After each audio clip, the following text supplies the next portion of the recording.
almost 40 years now, I've been wandering these beaches.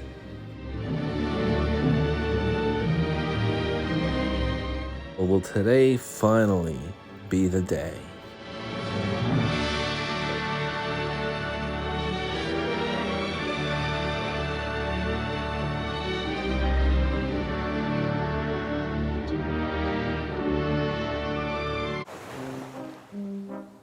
Alright, and we are back. Retro Myrtle Beach Guy, and we're at Springmaid Pier.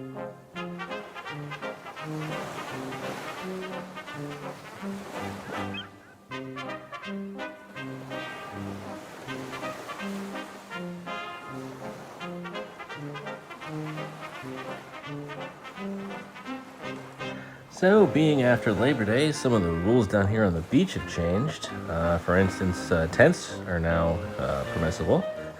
You can also ride your bicycle here on the beach. And of course, your furry friends are now welcome on the beach. Now, when you get to the beach, your first instinct is usually to take your shoes off, right? Well, here's why I don't, especially in the fall. Now, first of all, no matter what you do, sand is gonna get in your shoes. There's nothing you can do about it. Sand is coarse and irritating. And it gets everywhere. Also, yeah. So one of the first and most obvious rules about shark tooth hunting is, you look for something black and shiny. For instance, here where I found Turritella.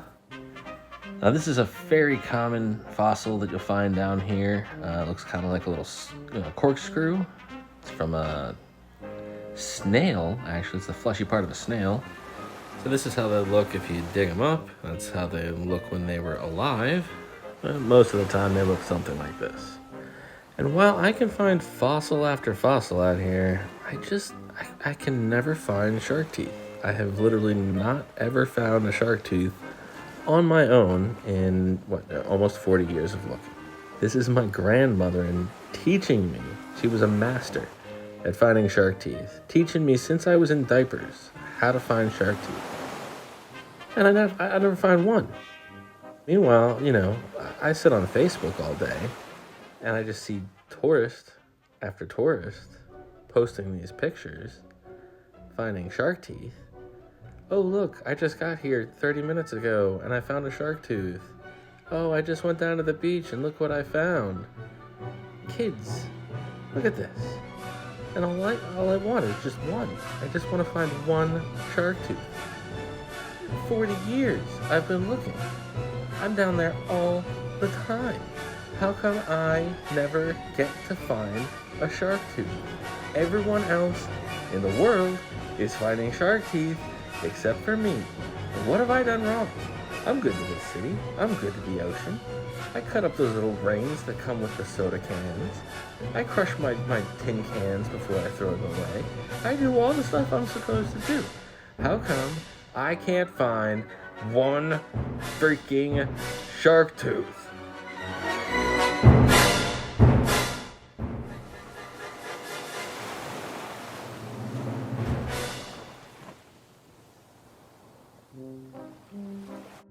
Anyhow, helpful tips include going at high tide. Now I know low tide feels like intuitive, but actually high tide sort of works like a sifter, so it pushes out all the stuff out of the ocean, so it's a really good time to go. It's the best time to go. And in low traffic areas. Obviously, because, if other people have been there, they will have already gotten the shark teeth before you. It's also a good time to go after a storm, thus the heavy wind that I'm experiencing making this video. All the stuff that might be up in rivers upstream is getting washed down by the rain down to the coast, so there's a better chance there, and it stirs up the ocean quite well, so you have a better chance of finding stuff. This one we discussed earlier, look for shiny and black pieces. There are, not black shark teeth, obviously, but it just helps catch the eye. And if you find one shark tooth in an area, you'll probably find other similar things because the density and the weight of it being moved by the ocean. If it moved that piece there, it will probably have also moved similar pieces to a, at least close area. And then back onto the topic of density. Just because you don't see a shark tooth on the very top doesn't mean there's not a shark tooth there. Dig around a little bit, especially if you see a large collection of shells. Shark teeth are going to be more dense than a shell sitting next to it, so it often will end up underneath other shell particles or shells. And last but certainly not least, have fun. This is a hobby that's not really meant to be taken too seriously. It's walking around on the beach and looking for 64 million year old, shark teeth. So, if you don't find any, just, keep your head up, enjoy yourself. The best part is not to get frustrated, especially after 40 years.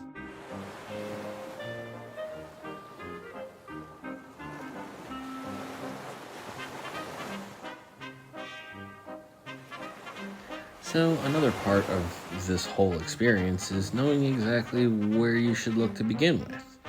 So some popular hunting spots are, it's generally between 10th Ave and 50th Avenue, 10th Ave South and 50th Avenue North. That's where the tide generally takes most of the good finds from what we've discovered over the many, many years. Myrtle Beach State Park is also a popular one. It's possible that it's more just because of the seclusion and the atmosphere that people like going there. I don't hear a lot of success stories, but I know a lot of people go there. Myrtle's Inlet is also a popular one, and they do charter ships to places that are popular for shell hunting and obviously shark tooth hunting.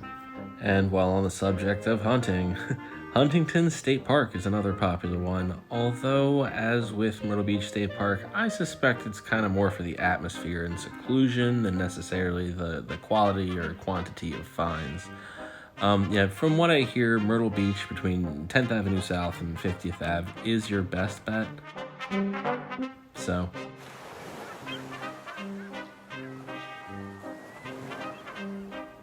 really, the biggest mistake people make is they'll find some sort of black rock, look at it, go, oh man, this isn't a shark tooth, and they just throw it away immediately. But again, I get that shark tooth hunting is a fashionable thing to do at the beach, and it's fun to be like, oh look, I found a shark tooth, and bring it home and pop it on some string. Who wouldn't want to do that? But the thing is that there are no black shells here. If you notice, the black shark teeth are black because they're fossilized. They're old fossils. Now, there are some not black, shark teeth for the most part. They do exist, obviously, but they're black because of phosphorus in the soil where they were encased. So anywhere where you're gonna find, one kind of fossil, you'll find others. We got, giant armadillos, dolphin and whale. This is what their ear bones look like. Sometimes you'll find those washed up. And vertebrae of different types. Usually it kind of just looks like a hockey puck. We've got turtle fossils. Lots of fossils here. Stingrays. Giant sloth teeth, ancient horse teeth, alligators. Obviously, we have alligators here. We found a lot of whale and dolphin bone fragments, and even fragments of pottery from nearby Native American tribes. There's a lot more than shark teeth to find, and lucky for me, because I still have not found a single shark tooth.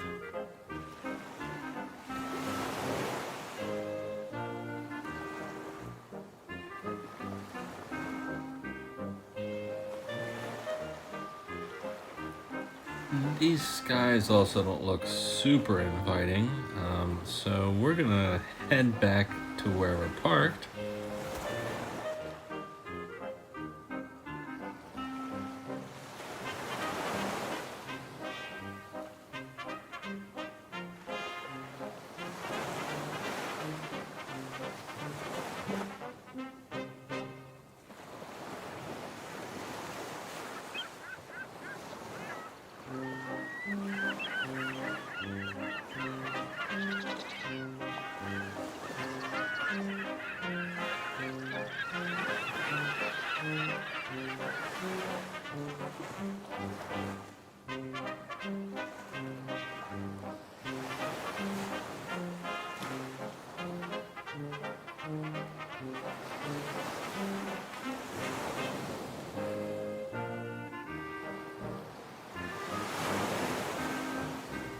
You know, the really nice thing about Springmaid Pier is it's one of the few places where you can actually surf here in town.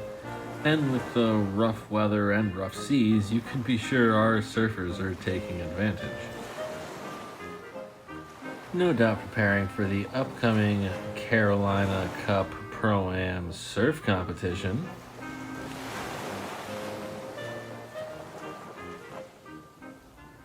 So, a delightful new addition to the Springmaid Pier is the appearance of the Ellie. This is still the Doubletree Resort, but they're kind of going in a new direction. Got water slides, new cabanas, new pools. They've got an adult-only pool now. New color scheme, everything. I am absolutely loving it. I'm really hoping I could get a chance to stay here sometime, or at the very least get a room tour, because I mean, inside info, I'm told that the design is specifically Retro South Beach. So,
now you already know we enjoy coming out here to Doubletree and grabbing a beer because, honestly, beside being close to home, it has the best view in town.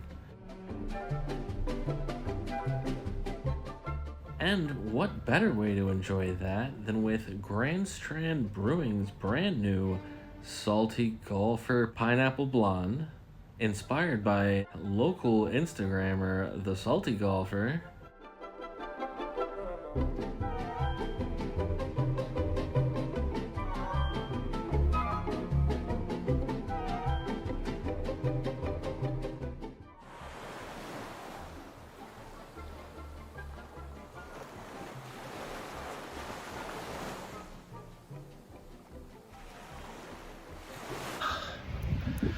Well, we'll also be back here in what, 2 weeks?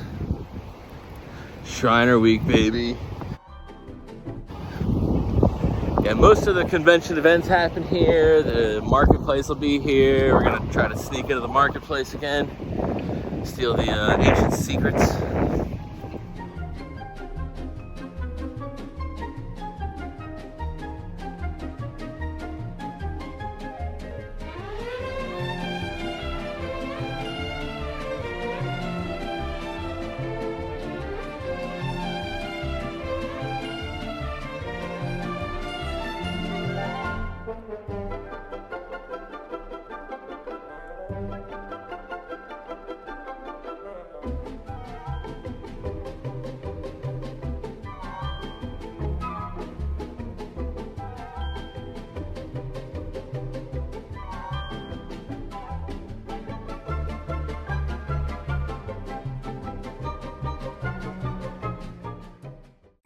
Hit that like button. Stay positive, and that's how you do it.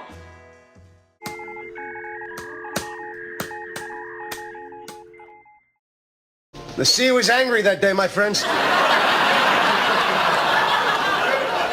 Like an old man trying to send back soup in a deli.